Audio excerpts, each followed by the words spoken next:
2, dan 3. Okay, bismillahirrahmanirrahim. Assalamualaikum warahmatullahi wabarakatuh dan selamat sejahtera.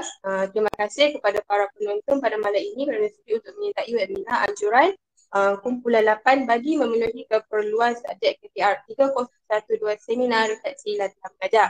Sebelum kita memulakan majlis kita, mari bersama-sama kita membaca surah Al-Fatihah bagi memastikan perjalanan majlis sentiasa diberkati.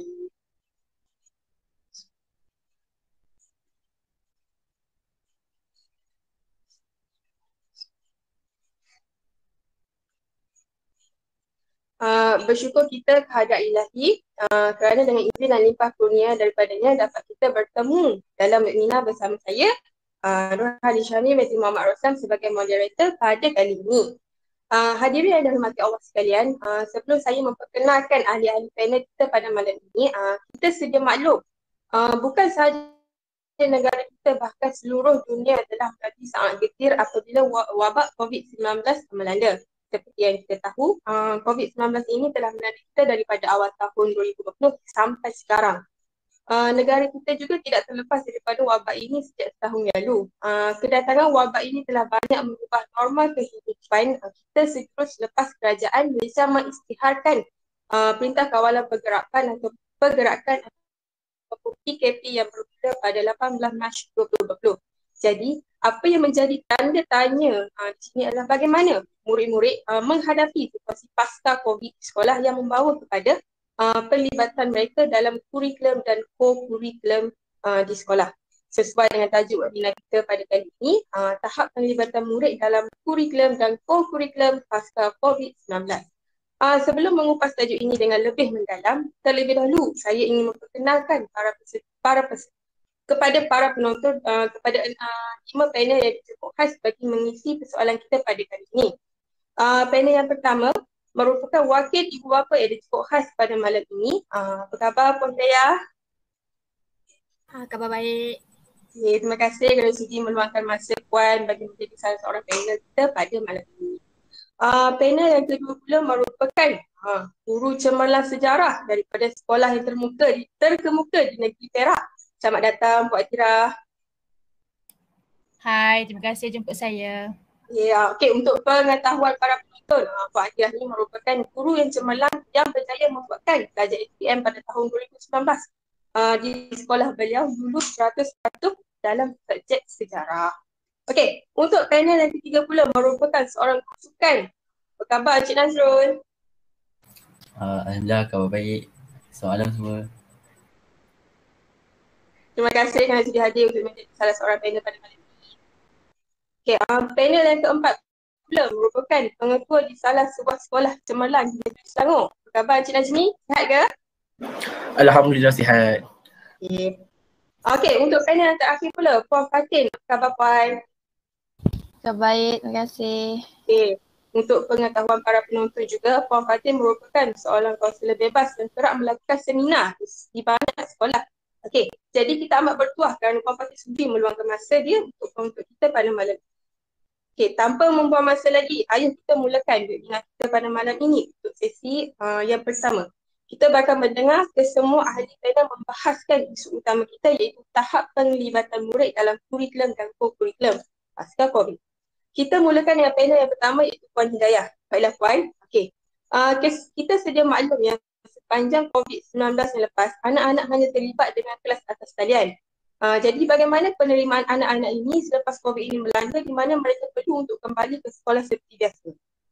Di situ dipersilakanlah Puan Hidayah. Okey, terima kasih moderator Cik Hanis. Okay, Assalamualaikum semua, selamat sejahtera. Terima kasih sebab jemput saya datang seminar ni. Okey, saya sebagai wakil ibu bapa nak cakap sedikit je lah tentang isu-isu yang ibu bapa ni hadapi selepas sekolah dah buka dan lepas COVID ni. Di mana anak-anak ni sangat-sangat memberi pandangan positif lah tentang co-curriculum dan co-curriculum. Pertama sekali saya nak cakap dulu pasal isu co-curriculum di mana anak-anak ni dah tak nak pergi sekolah secara bersemuka. Lagi-lagi kalau peperiksaan lah, sebab diorang rasa diorang tak ada keyakinan nak lulus sesuatu subjek tu. Contoh kalau diorang tak pandai sejarah, diorang tak nak pergi sekolah sebab diorang tak yakin dah. Selalu kan online je kan jawab, kadang-kadang ada yang tiru, kadang-kadang mak ayah tolong. Jadi kalau dia nak jawab sendiri tu dia dah tak yakin dah apa dengan apa yang dia nak jawab. Lepas tu kalau kita tengok balik, budak-budak ni zaman sekarang ni memang dekat dengan gadget lah. Gadget ni elok, ada kebaikan dia, tapi sekali banyak digunakan dalam kehidupan, dia boleh menjadi racun dekat budak-budak tu sendiri. Jadi kita tengok dia orang lebihkan masa dia orang dengan game-game, so dia orang tak berminat nak pergi sekolah. Kalau sebelum ni kelas online sambil-sambil pun boleh main game kan. Okey.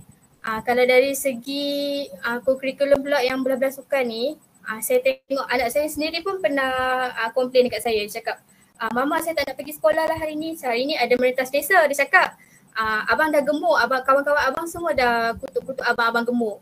Jadi dia sendiri pun tak yakin nak bersukan tu. Itu apa yang saya dengar daripada anak saya sendirilah. Lagi berkenaan dengan anak-anak tak yakin, tak nak pergi sekolah, tak yakin nak libatkan diri dalam kurikulum ni, kadang-kadang datang daripada mak ayah sendiri. Mak ayah sendiri tu cakap kalau anak dia tak nak pergi sekolah, diiyakan je. Jadi mak ayah ni pun salah satu sebab lah anak-anak tu nak duduk rumah, tak nak pergi sekolah, lebih suka perkara-perkara yang online. Itu je pendapat saya. Terima kasih. Terima kasih Puan Hidayah. Okey, berdasarkan ujahan Puan Hidayah tadi, dapat saya sebutkan yang anak-anak ni sudah terbiasa dengan persekolahan yang dijalankan secara atas talian kan. Ada juga di samping itu, ibu bapa ni masih takut untuk melepaskan anak-anak mereka keluar melakukan aktiviti sebab ibu bapa mana yang tak trauma dengan COVID-19 ni. Jadi untuk menjaga keselamatan anak-anak, saya rasa tak payahlah pergi kan. Betul tak Puan? Betul tu, kadang mak ayah ni dia trauma, takut anak dia kena jangkit COVID, nanti nak kena kuarantin. Dia fikir benda tu menjejaskan dia punya kesihatan anak dia. Okay, terima kasih Puan atas pandangan tadi. Okey, baiklah. Seterusnya kita ingin mendengar pula pandangan Puan Atirah berkaitan isu pelibatan murid dalam kurikulum di sekolah. Jadi, bagaimana pelibatan murid-murid ini di dalam kelas yang mana kita sedia maklum yang kebanyakan proses didik ini tidak melibatkan murid 100%, di mana prosesnya lebih kepada perpusatkan guru lah selepas ketika COVID dan selepas COVID sekarang yang kalau kita dapat lihat. Jadi dipersilakan Puan Atirah. Baik, terima kasih sekali lagi kepada moderator kita yang sangat cantik pada malam ini, Hanis Syamil. Terima kasih Puan Hanis. Okey, baiklah, sebagai salah seorang guru sejarah sendiri, saya nak apa yang saya nak cakap adalah pendidikan ini merupakan salah satu cabang sosial yang sangat penting dalam melahirkan masyarakat yang cemerlang berlandaskan kepada falsafah pendidikan kebangsaan. Dan setelah munculnya wabak COVID-19 ini, ia telah menjejaskan keseluruhan institusi pendidikan sama ada di peringkat rendah maupun menengah dan juga di peringkat tinggi juga. Dan ini kerana disebabkan kelas dalam talian dan kaedah pengajaran dan pembelajaran ini telah memberikan kesan terhadap tahap penguasaan dan juga pencapaian akademik murid sebab sangat banyak cabaran dan halangan seperti motivasi murid, dan juga kekurangan bahan belajar itu sendirilah. Jadi kalau kita lihat, kita throwback sikit di mana dulu setelah COVID berlaku, sekolah di seluruh negara ini telah dibuka secara berperingkat lah kalau kita tengok pada 15 Julai dan pada 22 Julai yang lalu semua sekolah dah buka balik, sekolah rendah ke, sekolah menengah ke, tapi dengan norma yang baru di mana saya sendiri sebagai guru dan juga rakan-rakan lain, kita kena adapt dengan new norm dan proses pengajaran dan pembelajaran tu perlu dilakukan dengan cara yang baru, bukan macam dahulu lagi. Jadi dalam menghadapi pasca COVID ini, guru-guru juga berdepan dengan pelbagai masalah lah sebab murid-murid yang datang selepas COVID-19 ni berbeza daripada murid-murid yang sebelum kita terkena COVID-19 ni.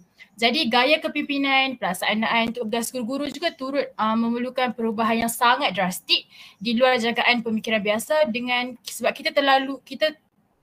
perkara tu terlalu drastik berlaku, jadi kita tak dapat jangka apa yang akan jadi sekarang lah. Jadi seterusnya saya sebagai guru sendiri dalam kelas, apa yang saya nampak adalah masalah yang paling ketara yang kita dapat tengok selepas pasca COVID-19 ini, murid-murid ni dia jadi sangat-sangat kurang keyakinan diri. Contohnya ialah sebab tu sesi PDP, saya sebagai seorang guru sejarah, kita tahu subjek sejarah ini kita tak boleh lari dengan idea bosan. Jadi saya telah melakukan aktiviti yang berbentuk PAK 21 yang melibatkan aktiviti berkumpulan secara beramai-ramai. Tetapi apabila saya melakukan aktiviti berkumpulan ini, saya dapat lihat banyak sangat murid sekarang ini yang pasif dan hanya ada beberapa murid sahaja yang ingin melakukan aktiviti berkumpulan. Dan contoh-contoh aktiviti PAK 21 yang saya buat adalah seperti permainan bus stop, travelling map, fun fair history dan sebagainya. Dan situasi ini juga berlaku apabila saya buat slide, kita nak ketengahkan pembelajaran secara literasi digital tu. Kita tengok bila saya buat slide, saya tayang slide dekat depan, saya suruh murid bangun baca, mereka akan macam mengelak, suruh kawan yang dibaca, suruh kawan yang sebelah dibaca, macam mereka sendiri tiada keyakinan diri untuk bangun, sedangkan perkara itu hanyalah membaca slide sahaja. Walaupun saya sendiri bersemangat dalam menyediakan bahan-bahan PDP yang menarik, ialah sebab saya guru sejarah, jadi saya perlu menyediakan bahan yang sangat menarik untuk menarik minat murid. Tapi apabila tiada pelibatan yang aktif dan kesanggupan daripada murid ni, maka ia akan mengganggu sedikit objektif sesi PDP yang dirancang itu, dan dia tidak akan menjadikan PDP itu berlaku dengan sempurna lah. Dan yang kedua, apa yang saya dapat lihat setelah kita dah melalui fasa selepas COVID-19 ini, kita ada jalankan peperiksaan pertengahan tahun. Dan saya agak terkejut sebenarnya sebab sebelum peperiksaan kita dah bagi tahu student macam mana nak tanda kertas OMR, sebab saya ada mengajar tingkatan 1 dan tingkatan 2, dan kita tahu tingkatan 1 dan tingkatan 2 yang sekarang ini mereka tidak mengambil UPSR, betul. Jadi kertas OMR itu ada yang conteng yang macam menegak, mereka tak hitamkan secara keseluruhan. Itu agak mengejutkan bagi saya, dan juga cara mereka menjawab soalan sejarah juga, soalan kebat juga kita dapat lihat yang mereka tidak terdedah dengan soalan-soalan kebat. Jadi itu agak merisaukan saya sebagai seorang guru, dan itu sajalah pendapat saya untuk isu ini. Baik, terima kasih Puan Tira.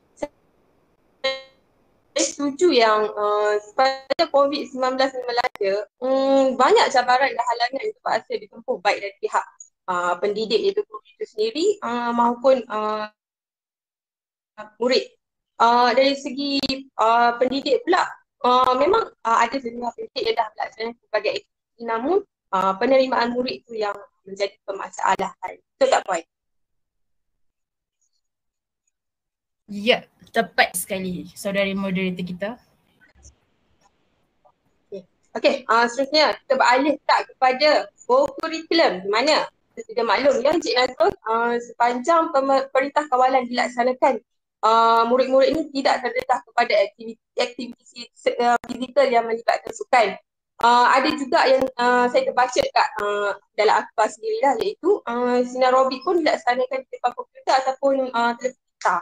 Jadi macam mana pelibatan murid-murid dalam kurikulum ni selepas COVID-19 ni melanda? Silakan Cik Nazrul. Okey, baiklah. Terima kasih kepada moderator saudari Hanis atas soalan yang diajukan. Okey, kita boleh lihat sebenarnya memang tiada dapat dinafikan sesi persekolahan pasca COVID sangat memberi impak lah kepada murid-murid ni, termasuk diri saya sendirilah sebagai seorang guru kan. Jadi murid akan kurikulum berbandingkan sebelum ini. Sebab sebelum ini kita boleh bergerak secara bebas, betul tak? Jadi sekarang ni apa-apa aktiviti agak sedikit terbatas. Lebih-lebih lagi pada permulaan sekolah itu dibuka selepas PKP. Okey. Jadi disebabkan mereka terbiasa dengan sesi persekolahan dan aktiviti koko pun dijalankan secara online.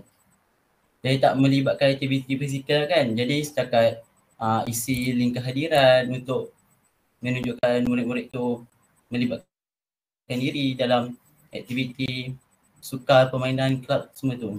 Jadi itu pun ada masalah juga. Itu pun setakat isi link pun mereka menghadapi masalah tak masuk tukar kurikulum. Jadi itu pun mereka tak nak libatkan diri lah. Bayangkan waktu kebiasaan pun mereka dah tak libatkan secara aktif, apatah lagi pasca COVID ni, betul tak? Jadi memang sangat kritikal lah berkaitan isu kurikulum pelibatan murid-murid ni kat sekolah. Okey, pada skrin ni pula, apabila sesi persekolahan dah secara bersemuka, dia masih terbawa perangai-perangai ataupun pelibatan dia orang ni. Kalau apabila saya suruh libatkan diri, macam saya ada anjurkan aktiviti iaitu program kemerdekaan. Jadi kita boleh nampaklah jurang antara pelibatan murid-murid kelas hadapan dan juga kelas-kelas belakang ni. Bayangkan kalau saya minta pelibatan antara semua murid, mesti kelas hadapan akan cakap suruhlah kelas, ambil lah murid-murid kelas belakang. Sebab apa? Diorang ni nak lebih fokuskan belajar. Jadi diorang rasa macam tak penting pun kurikulum ni. Sebab diorang kata aktiviti koko ni boleh membuangkan masa. Lebih baik diorang kata study, fokus dalam peperiksaan kan. Jadi bagi murid kelas belakang pula ada kelebihan diorang kan. Diorang memang rajin nak join koko kan ataupun melibatkan diri dalam apa-apa acara, tapi diorang ni ada ambil kesempatan. Bila saya ajak diorang, jom join program, diorang semangat nak pergi sebab apa?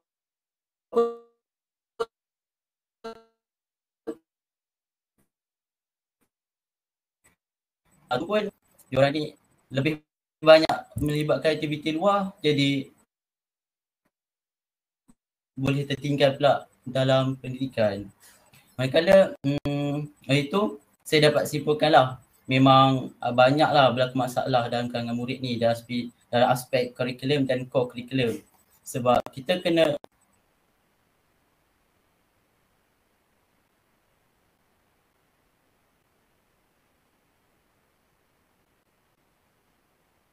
kita tak boleh lebihkan pendidikan tapi kita tinggalkan kurikulum. Kita tak boleh lebih. Ini merupakan satu budaya yang tidak baik lah. Kita kena ubah persepsi. Kita kena belajar tetap belajar. Bersukan pun kita tetap juga kena bersukan. Jangan kita fokuskan antara salah satu je. Sebab apa? Kita kena mencapailah hasrat falsafah pendidikan kebangsaan, iaitu kita nak melahirkan model insan yang seimbang antara perkembangan mental, iaitu akademik dan juga perkembangan sahsiah yang berseluruhan dari saya. Okey, terima kasih Encik Nazrul atas ujahan tadi. Jika kita dapat lihat sebenarnya amalan ini sebenarnya tak baik. Di mana pelibatan semua murid ini tidak kira lah daripada kelas hadapan ataupun kelas belakang adalah perlu. Di mana mereka perlu terlibat dalam aktiviti yang memerlukan pergerakan fizikal. Betul kan, Nazrul? Ya, betul. Dan lagi satu berkaitan dengan isu yang Puan Hidayah nyatakan tadi, ada segelintir ibu bapa yang tak bagi anak-anak mereka yang pergi sekolah masa selepas COVID sekolah dibuka. Bayangkan saya dapat ada ibu bapa yang sanggup menulis surat hantar kat sekolah bagi alasan sebab tak nak bagi murid-murid ni libatkan, tak nak hantar sekolah sebab takut berjangkit dengan COVID dan sebagainya. Apalagi kalau aktiviti koko kan melibatkan aktiviti yang bercampur dengan orang-orang lain kan, lagi dah terdedah kepada COVID ni. Itu. Okey, terima kasih Encik Nazrul. Okey, kita akan teruskan lagi dengan panel kita yang seterusnya iaitu Encik Najmi sebagai seorang pengetua. Okey, Encik Najmi, sebagai seorang pengetua sekolah, tentunya bukan mudah untuk memastikan bidang pentadbiran bisa sekolah ini berjalan dengan lancar lebih-lebih lagi apabila melibatkan penglibatan murid. Jadi, bagaimana Encik Najmi melihat isu ini menjadi masalah kepada sekolah? Jadi, dipersilakan Encik Najmi. Okey, terima kasih kepada Encik Anis, moderator. Okey. Sejujurnya, saya sebagai pengetua pun masih berada dalam kedudukan dilema dalam memfokuskan sekolah saya pasca COVID-19. Sekarang ini saya masih keliru sama ada ingin mengejar kecemerlangan core curriculum setiap murid di sekolah atau memfokuskan mengecapi kecemerlangan sasaran akademik di sekolah saya pasca COVID. Okey, oleh itu saya lebih cenderung ataupun berusaha untuk menempatkan sekolah saya untuk berada di dalam senarai terbaik dalam peperiksaan umum Malaysia sama ada PD3, SPM maupun STPM. Ini adalah kerana pihak atasan iaitu JPN telah menjadikan pencapaian akademik sekolah saya sebagai satu kayu ukuran keberkesanan pengurusan pengetua di sekolah. Selain itu, saya fokus pengetua saya terhadap kurikulum boleh dilihat dari segi peruntukan perbelanjaan yang dilakukan terhadap pembangunan kemudahan fizikal dan jumlah pembelajaran mengurus aktiviti kurikulum. Sekiranya pembelajaran hanya banyak kepada kurikulum, masalah dan kegagalan akan timbul dari segi kelancaran kurikulum yang akan dijalankan pasca COVID-19. Begitu juga dengan fokus pembangunan peningkatan guru di mana sokongan dan galakan oleh pengetua terhadap kursus-kursus yang dapat membantu guru-guru meningkatkan ilmu pengetahuan untuk menjalankan aktiviti kurikulum.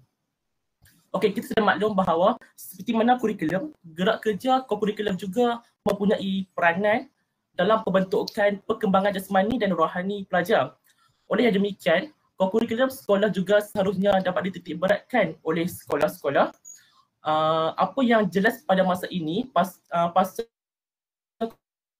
COVID-19 ialah bahawa gerak kerja kurikulum sekolah kurang mendapat tempat yang sewajarnya.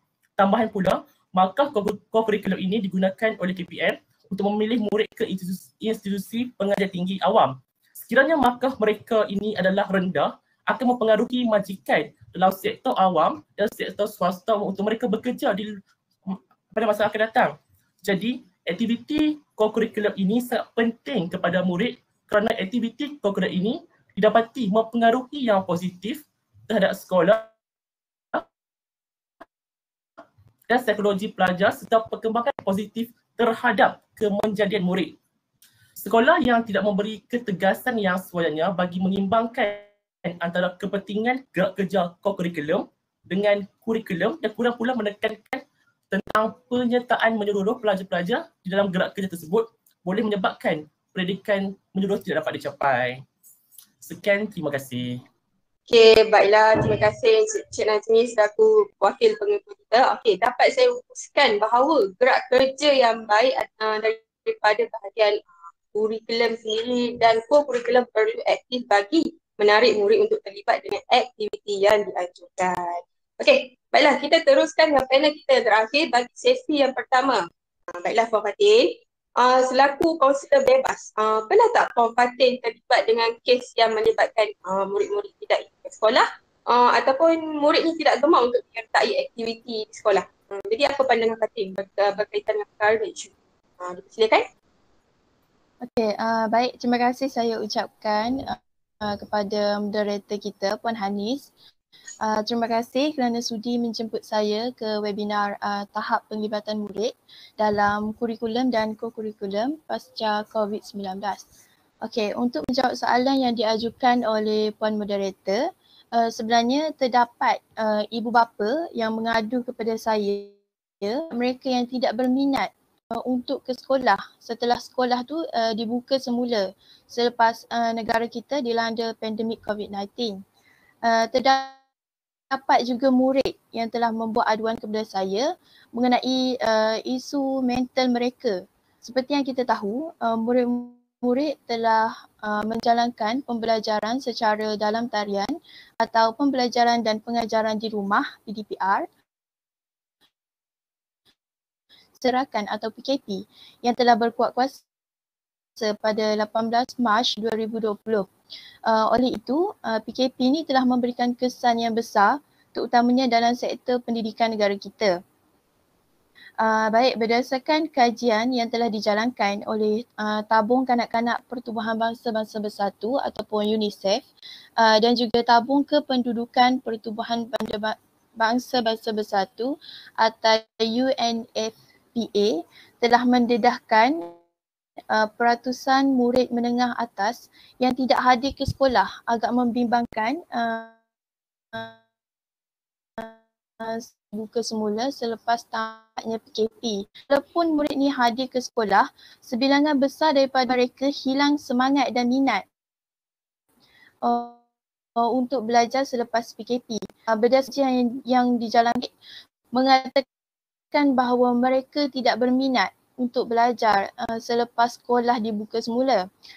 Murid-murid ni dia terpaksa belajar secara dalam talian.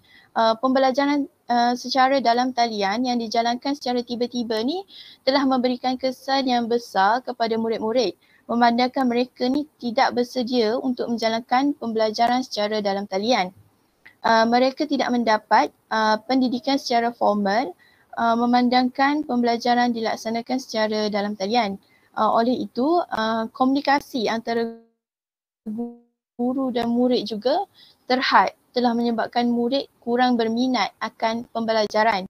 Keadaan rumah mereka yang tidak kondusif juga telah menyebabkan murid-murid tidak selesa untuk menjalankan pembelajaran. Berdasarkan kajian, sebanyak 47% daripada responden mengatakan bahawa mereka tidak ada tempat untuk belajar di rumah. Gangguan-gangguan pula seperti suasana yang bising telah mengganggu fokus murid-murid untuk belajar. Oleh itu, mereka akan mudah berasa malas untuk menyertai kelas kerana fokus mereka terhadap pembelajaran terganggu. Tambahan pula, terdapat murid yang mengalami masalah capaian internet, terutamanya murid-murid daripada golongan yang berpendapatan rendah dan juga daripada kawasan luar bandar sehingga menjejaskan kemajuan akademik mereka. Kekangan capaian internet dan juga akses kepada peranti untuk mengikuti PDPR telah mendorong kepada kehilangan minat mereka untuk meneruskan pembelajaran. Murid-murid juga dia telah mengalami learning burnout atau kehilangan motivasi untuk belajar. Mereka tidak dapat menerima perubahan pembelajaran secara tiba-tiba. Mereka memerlukan masa untuk menyesuaikan diri dalam pembelajaran secara dalam talian.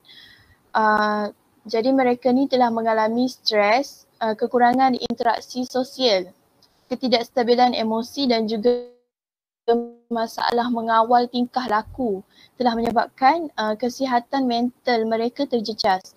Oleh itu mereka tidak bermotivasi untuk meneruskan pembelajaran. Hal ini telah mendorong kepada masalah keciciran dalam pembelajaran yang akan mendorong kepada wujudnya lost generation. Lost generation ni merujuk kepada kohort murid yang keciciran dalam pendidikan sehingga menyebabkan tahap pencapaian pendidikan mereka lebih rendah berbanding kumpulan sebelumnya. Antara punca terjadinya lost generation ni ialah kehilangan waktu pembelajaran untuk tempoh masa yang lama akibat daripada peperangan, bencana alam ataupun penularan pandemik COVID-19 ni.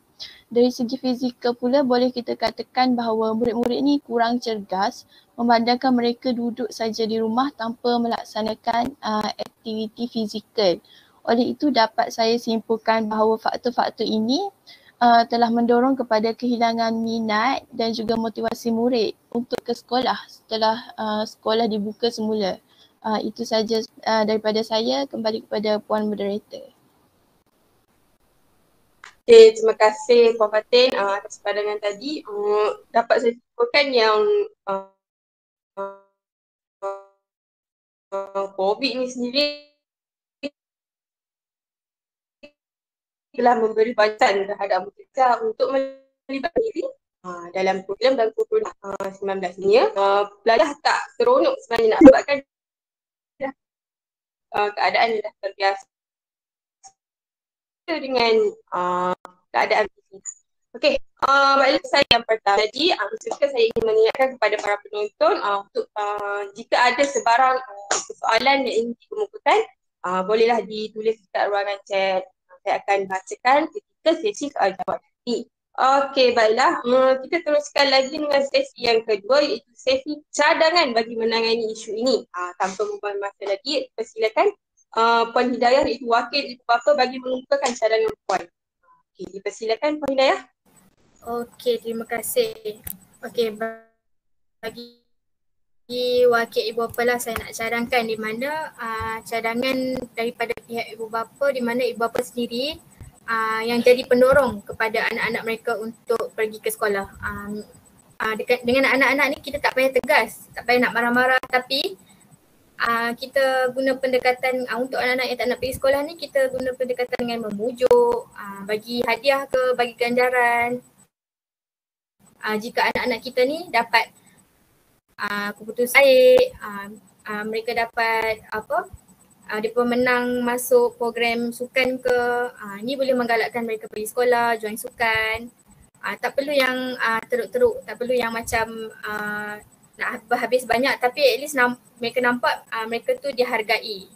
Jadi seterusnya ibu bapa ni boleh jugalah daftar anak-anak dekat mana-mana pusat latihan untuk asah dia orang punya bakat.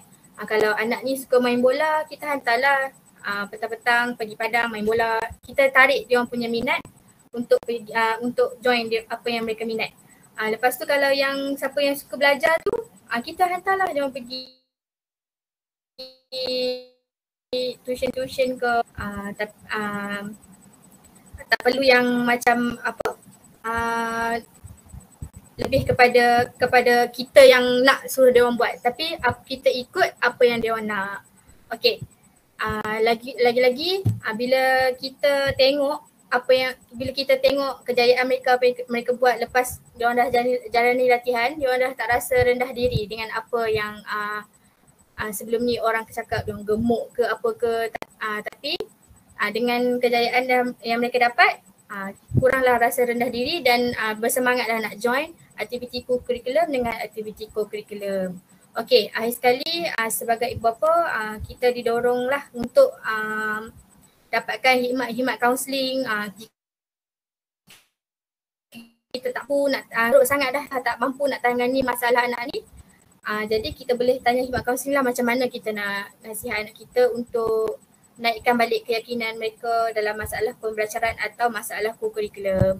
Okey, sebab kita kena dapat khidmat kaunseling ni sebab kita tak nak benda ni jadi lagi serius. Kita nak tangani dari awal supaya nanti dah tak susah dah nak suruh mereka buat aktiviti curriculum dengan aktiviti co-curriculum ni lah. Lagi satu, kalau anak-anak tak nak pergi sekolah, anak-anak tak nak pergi sukan, kita jangan terima bulat-bulat apa yang dia orang cakap. Kita nasihat dulu, kita pujuk, suruh dia orang pergi sekolah, suruh dia orang pergi join aktiviti-aktiviti sukan. Okay, jangan terima bulat-bulat apa yang dia orang cakap. At least cuba. Kalau tak boleh, macam tadi saya cakap lah, kita kena cari inisiatif lain, guna khidmat kaunseling atau bagi ganjaran dan sebagainya. Okay, itu je daripada saya. Terima kasih. Okay, terima kasih Puan Hidayah atas cadangan tadi. Dapat kita lihat yang peranan ibu bapa ni sangat penting dalam menangani isu ini, memandangkan masa anak-anak bersama ibu bapa tu adalah sangat lama. Okey, kita teruskan dengan panel yang kedua. Persilakan Puan Akira untuk kemukakan cadangan berkaitan isu ini. Silakan. Terima kasih sekali lagi kepada moderator kita Puan Hanis. Okey, baiklah, saya sebagai guru sejarah lah.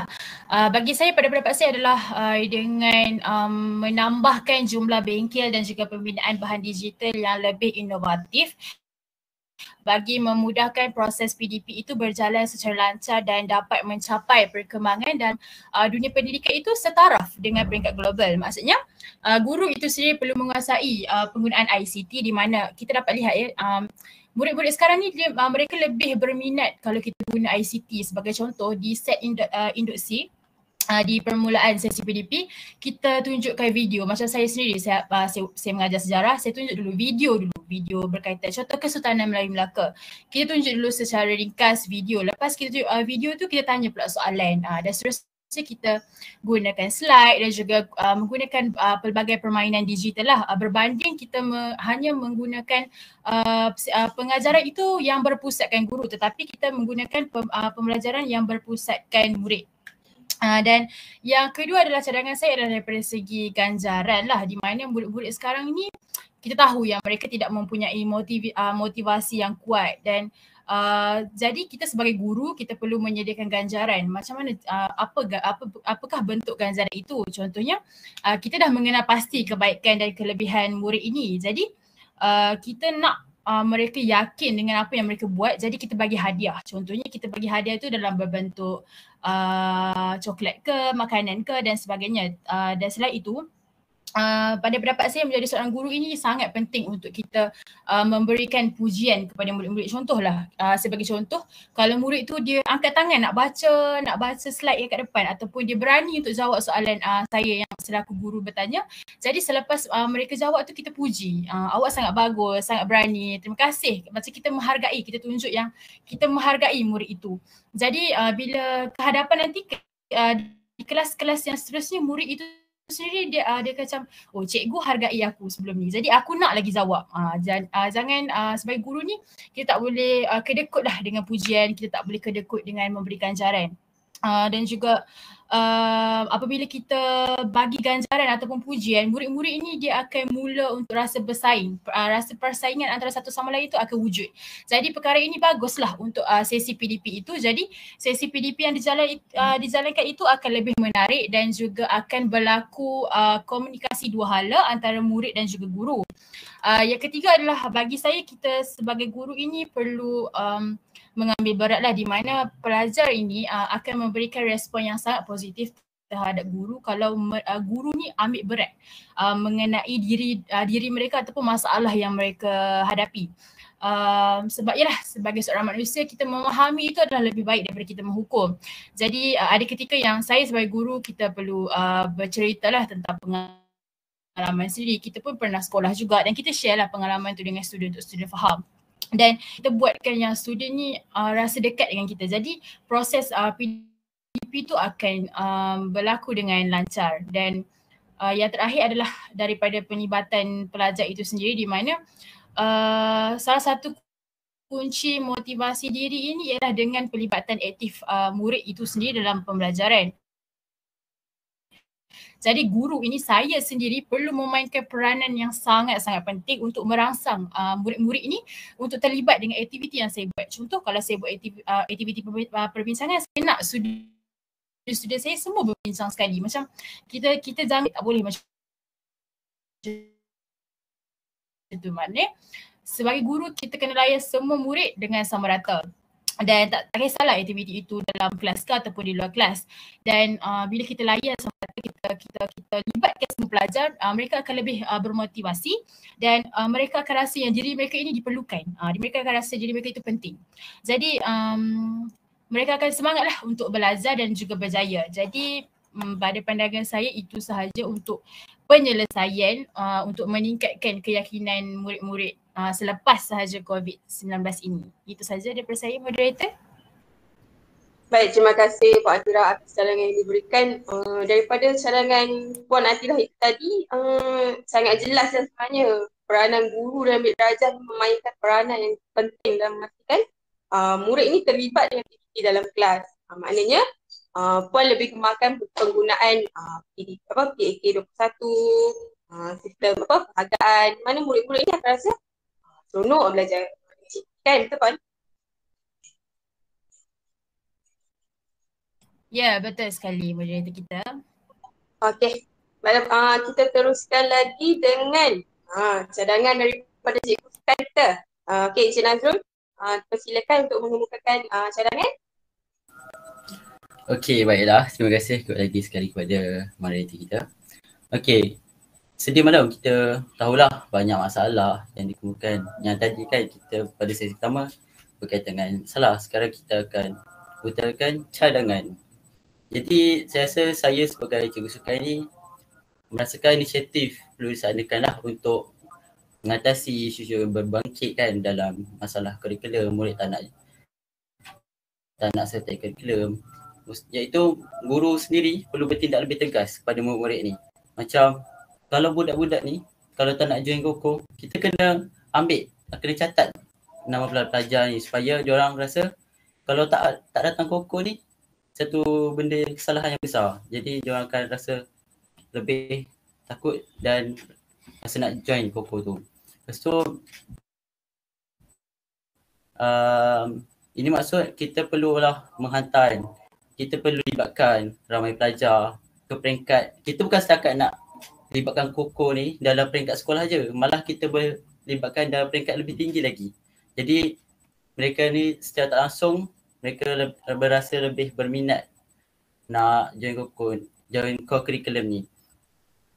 Dan kita kena layan secara sama rata antara kesemua murid-murid. Tak kisah daripada kelas depan sehinggalah kelas belakang sekalipun, kita meraihkan mereka untuk sertai koko dan kita kena beri galakan lah dan motivasi, sebab kita tak naklah yang join yang aktif dalam curriculum ni kelas belakang saja. Kelas depan cuma aktif dan fokuskan belajar. Kita nak juga budak-budak depan ni cemerlang dalam core curriculum, dapat mewakili sekolah, daerah, negeri sehingga negara. Contohnya macam penganjuran aktiviti juga memainkan peranan penting, sebab kita tak naklah kat sekolah ni kita anjurkan aktiviti sukan, persatuan dan kelab tu yang sama je. Kita sebagai guru yang dalam abad 21 ni yang lebih moden ni, kita kena fahami minat murid. Contohnya kat sekolah tu boleh je buat satu bancian pada murid-murid ni. Kita nak tahu sejauh mana diorang minat dan aktiviti bersukan ni. Tak kisahlah, lebih-lebih sekarang ni kita tahu kan, masa COVID diorang suka main game, betul. Diorang suka main game macam-macam lah. Contohnya PUBG, Mobile Legend. Kita boleh juga buat satu persatuan ataupun sukan berdasarkan permainan e-sport. Kita tahu kan e-sport ni daripada minat boleh jadi cita-cita ataupun kerjaya. Kita tahu kan daripada main saja-saja boleh jadi kita boleh join macam international team. Siap ada international team dalam sukan e-sport ni yang boleh menjana duit yang banyak, pendapatan lah. Lepas tu sejajar dengan ni kita perlu tahulah, kita kena jaga kebajikan murid-murid. Kita tak naklah murid-murid ni bosan kan. Datang koko je, alah bosan lah. Persepsi diorang cakap apa bila join koko? Alah buat apa join koko, benda sama je, tak ada yang menarik pun. Jadi diorang macam alah tak penting pun. Lagi-lagi budak kelas hadapan kan, join koko membuang masa. Jadi selain tu juga curriculum ni bukannya sahaja dalam bidang sukan, tapi kita boleh melibatkan dalam kelab dan persatuan kan. Contohnya persatuan kelab syarahan ke. Kita boleh congkil bakat-bakat murid ni. Dan kita tahu kalau koko mesti budak-budak yang pelajar-pelajar yang fit je yang boleh join sukan kan. Macam kalau badan jenis berisi ke atau senang cerita gemuk ke, tak nak join sukan. Padahal sebenarnya kita boleh je kita congkil. Mungkin dia orang bukan tak boleh bersukan, tapi dia orang ada kelebihan lain seperti boleh berpidato misalnya, boleh seperti bertaranum. Bakat-bakat lain tu kita raikan semua. Tak semestinya dalam satu skop yang kecil je. Kita boleh sebarluaskan lagi. Jadi bakat-bakat mereka ni kita perlu hargai kesemuanya. Jadi itu saja pada saya. Baik, terima kasih diucapkan kepada Cik Nazrul. Daripada cadangan Cik Nazrul tadi, jelas sekali bahawa penganjuran aktiviti yang menarik ini mampu menarik minat murid untuk terlibat dengan aktiviti anjuran sekolah. Tidak hanya aktiviti sukan, tapi kelab satuan unit uniform sendiri daripada murid kelas harapan ataupun ke kelas belakang boleh menyertainya. Jadi, kita teruskan lagi dengan panel keempat. Encik Najmi untuk mengumumkan cadangan berkaitan pada malam ini. Terima kasih Cik Hanis. Okey, Hani, antara cadangannya ialah secara umumnya kegiatan kokurikulum ini adalah pelengkap kepada kurikulum. Melalui kegiatan kokurikulum, bakat pelajar boleh digilap untuk menjadi modal insan yang berguna kepada masyarakat dan negara. Guru dan pentadbir di sekolah rendah dan menengah perlu memastikan sasiah pelajar dibina melalui aktiviti kokurikulum dan kurikulum. Oleh itu, bagi melahirkan pelajar yang seimbang dari segi intelek, rohani, jasmani dan emosi, kesepaduan di antara komponen kurikulum dan kurikulum perlu dititikberatkan. Oleh sebab itu, penggabung jalinan kesinambungan antara gerak kerja dalam akademik ataupun kurikulum dengan gerak kerja kokurikulum perlu diberikan perhatian yang serius oleh sesebuah sekolah. Okey, hal ini kerana keberkesanan pengurusan kokurikulum di sekolah banyak bergantung kepada keupayaan seorang pentadbir. Oleh itu, peranan yang dimainkan oleh saya sebagai pengetua dan guru penolong kanan kurikulum amat mempengaruhi dan membantu para guru dan pelajar melibatkan diri secara aktif dalam aktiviti kokurikulum di sekolah. Sekolah ini kita dah maklum bahawa merupakan tempat bagi pelajar menerima ilmu pengetahuan melalui sistem pendidikan yang terancang. Bagi mempelengkapkan lagi sistem pendidikan, pelajar juga diwajibkan melibatkan diri dalam aktiviti kokurikulum. Dengan cara ini, proses pembelajaran pelajar akan lebih sempurna dan bermakna. Oleh sebab itu, peranan dan tanggungjawab utama sekolah bukan hanya semata-mata kepada menyampaikan ilmu pengetahuan dan memupuk kemahiran tertentu, tetapi juga melahirkan pelajar yang memberi sumbangan ke arah yang harmoni, bersatu padu, bertoleransi, berdisiplin dan bahagia. Sekian, terima kasih. Sekian.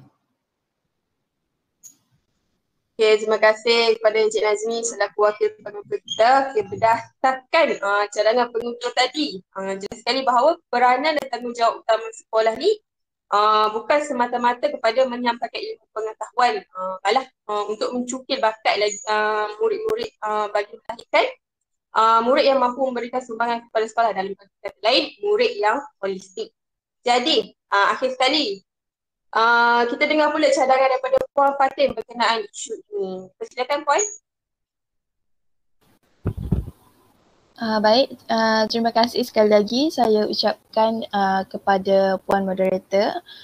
Sememangnya isu murid yang tidak berminat untuk ke sekolah setelah sekolah dibuka semula perlu diambil perhatian yang serius, memandangkan isu ini boleh membawa kepada masalah seperti keciciran murid itu sendiri.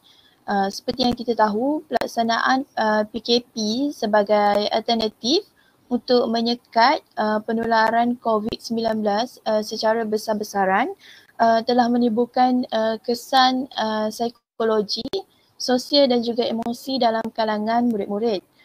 Justru sekiranya tiada sebarang bantuan ataupun sistem sokongan yang berkaitan disediakan, dibimbangi semakin ramai murid-murid terancam oleh gejala seperti tekanan ataupun stres melampau, depresi, kemurungan dan juga gejala-gejala yang lain. Oleh itu, antara langkah yang boleh dilaksanakan untuk menangani isu minat dan juga motivasi murid pasca COVID-19 ialah melalui Kementerian Pendidikan Malaysia ataupun KPM dapat menyediakan bantuan sokongan psikologi yang meliputi kaunseling individu, kelompok dan juga sesi konsultasi kepada murid bagi menangani kes gangguan kesihatan mental murid dalam menghadapi fasa pemulihan pasca pandemik COVID-19. Kaunseling ini merupakan proses pertolongan yang profesional yang bertujuan untuk membantu murid dalam memahami diri mereka dan juga persekitaran mereka. Pegawai psikologi cuba untuk mendengar, memberikan layanan yang baik dan juga memahami isu yang dihadapi oleh murid. Manakala murid itu sendiri memerihalkan isu, memahami dan juga mengambil tindakan mengurus isu yang dihadapi. Pegawai psikologi dia menerima dan juga menghormati murid serta membina hubungan kemanusiaan yang positif. Keistimewaan perkhidmatan kaunseling ini adalah untuk membimbing murid mencari sumber diri mereka yang menyumbang kepada isu yang dihadapi. Perkhidmatan bantuan sokongan ini dapat dilakukan oleh kaunselor,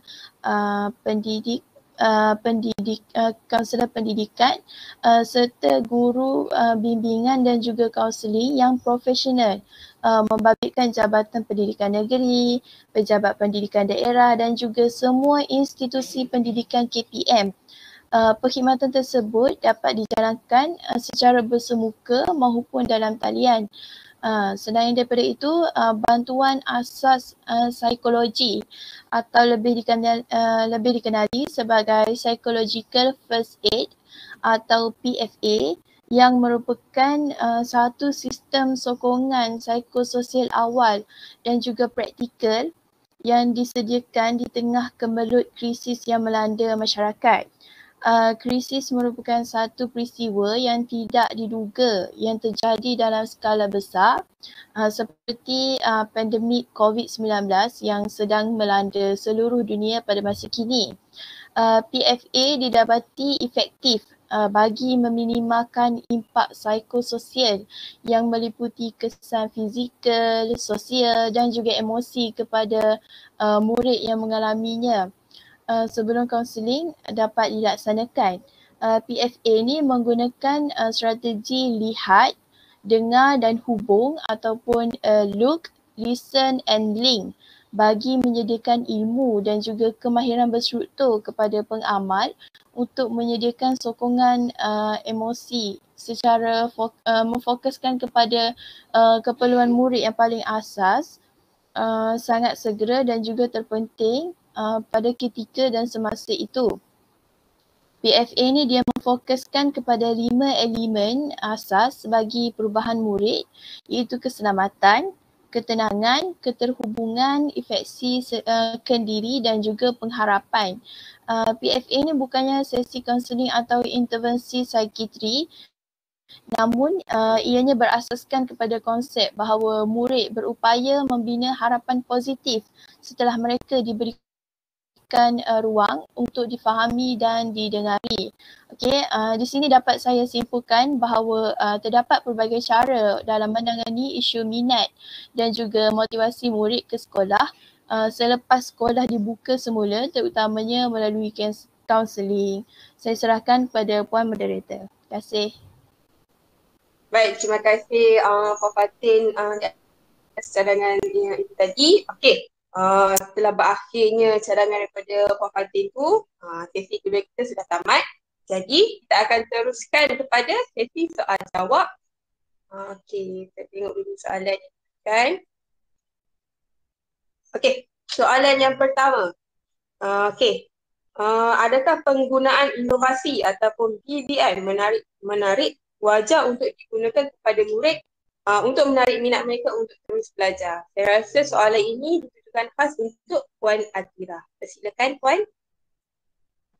Baik, terima kasih kepada moderator dan juga yang bertanya tentang soalan tersebut. Jadi, adakah penggunaan inovasi atau BBM ini menarik dan wajar digunakan kepada murid untuk menarik minat mereka untuk terus belajar? Bagi saya sangat wajar kerana dengan adanya inovasi di dalam sesi PDP akan menjadikan sesi PDP itu lebih menarik. Sebagai contoh, saya sendiri telah mencipta inovasi bersama rakan-rakan saya lain yang bertajuk Fun Fair History.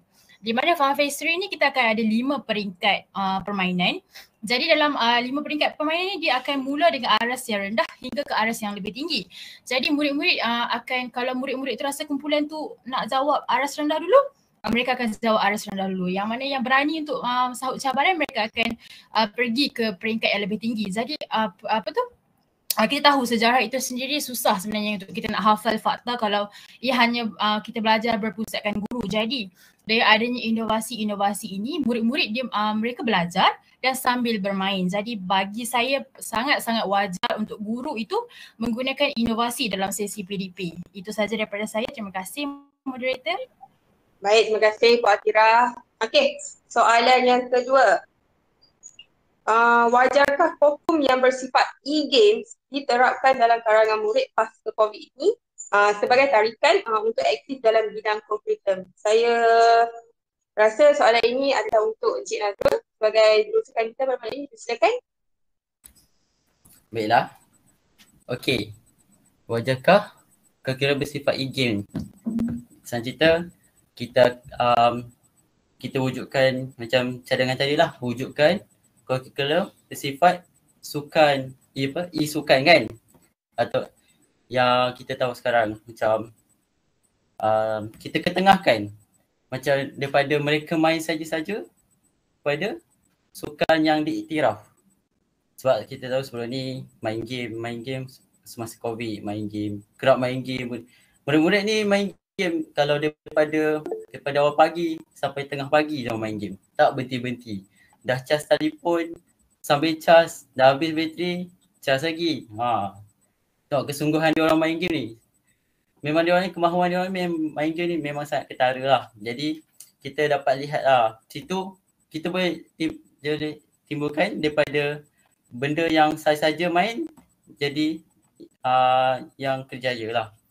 Bagi saya memang wajar lah sukan e-sport ni diketengahkan dalam sukan kurikulum. Kita tahu bila kita anjurkan sukan e-sukan ni memang sangat menggalakkan. Bila kita buka je kuota untuk permainan ni, mereka mula berpusu-pusu nak daftarkan diri. Kita bukan saja-saja main, tapi kita boleh menimbulkan kerjasama. Sebab kita tahu kan main game kita perlukan strategi. Kita bukan main game macam main sergah macam tu je. Kita perlukan strategi. Secara tak langsung kita boleh asah pemikiran pelajar-pelajar ni. Bukan main sembrono je. Kita tahu kan macam ni Menteri Belia Sukan pun telah mengetengahkan isu ni. Di mana perlu lah menyediakan e-sport ni dekat sekolah sebagai aktiviti koko. Itu saja dari saya. Terima kasih. Baik, terima kasih Encik Nazrul atas jawapan itu tadi. Okey, kita teruskan dengan soalan yang seterusnya daripada penonton kita. Bagaimanakah pengetua dapat meningkatkan kemahiran guru dalam pengurusan kurikulum di sekolah? Jadi, saya rasa soalan ini ada ditujukan khas untuk wakil pengetua kita pada malam ini. Dipersilakan Encik Nazmi. Okey, terima kasih kepada yang menanyakan soalan. Okey, bagaimana ataupun cara untuk meningkatkan kemahiran guru dalam pengurusan kurikulum di sekolah ialah pengetua sendiri hendaklah menggalakkan guru supaya menyertai kursus ataupun latihan dalam pengendalian kegiatan-kegiatan kurikulum. Sebagai contoh dalam KPM iaitu latihan dalam perkhidmatan atau digelarnya sebagai ladak di sekolah bagi meningkatkan motivasi guru dalam gerak kerja kurikulum. Aktiviti kurikulum lebih menekankan perkara dan aspek yang tersembunyi seperti nilai, bakat, peranan kepimpinan, sosial dan sebagainya. Okey, oleh itu keberkesanan pelaksanaan gerak kerja kurikulum, sukan dan permainan di sekolah pula bergantung sepenuhnya kepada keadaan guru yang dipertanggungjawabkan dengan tugas-tugas tersebut untuk melaksanakan gerak kerja berkenaan kepada kemahiran dan kebolehan bermain, kebolehan mengurus, kepegawaian, kejurulatihan guru itu terbabit. Okey, tambah lagi konsep keseimbangan dalam melaksanakan program kurikulum dan co-curriculum hanya dapat dijayakan dengan adanya komitmen seluruh warga pendidik, para pelajar dan masyarakat. Itu saja. Sekian, terima kasih. Baik, terima kasih diucapkan kepada topik kita. Okey, dengan berakhirnya sesi soal jawab tadi, maka berakhirlah sesi webinar kita pada malam ini. Okey, ribuan terima kasih diucapkan kepada para panel yang sudi meluangkan masa dan buah fikiran bagi menjalankan webinar kita pada malam ini. Okey, tidak dilupakan juga para penonton yang masih setia daripada awal hingga ke akhir. Terima kasih kerana sudi mendengar forum kami pada kali ini. Saya selaku moderator pada malam ini memohon maaf sekiranya ada terkasar bahasa, tersilap cara. Al-maklumlah, saya manusia biasa. Jadi semoga kita bertemu lagi di lain acara. Sekian, terima kasih.